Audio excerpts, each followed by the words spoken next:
Germany के शहर Munich में होने वाली 3 रोजा सलामती कॉन्फ्रेंस इख्तिताम पजीर हो गई है। तफसील बता रहे हैं शबीर अहमद खोकर अपनी इस रिपोर्ट में।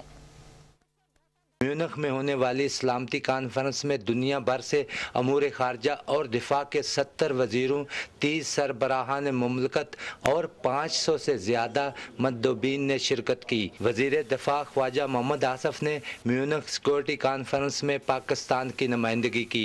वज़ीर दिफा ने मौजूदा मसाइल पर कॉन्फ्रेंस के अहम अजलासों में भी शिरकत की।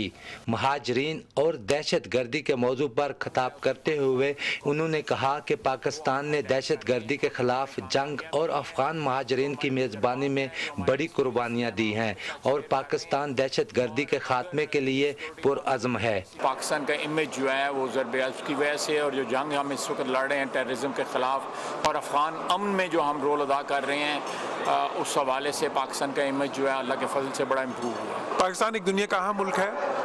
इनमें बहुत सी जो मौज़ूआत हैं इस कॉन्फ्रेंस के जिसका काउंटर टेररिज्म है, तो उसमें पाकिस्तान का काउंटर टेररिज्म की फील्ड में एक बहुत ही नुमाया रोल रहा है, उसको हम हाईलाइट करते हैं। वज़ीर दिफा ने कॉन्फ्रेंस के मौका पर मुख्तलिफ मुल्कों के दिफा और खारजा अमूर के वज़ीरों और अहम शख्सियात से मुलाकातें भी की।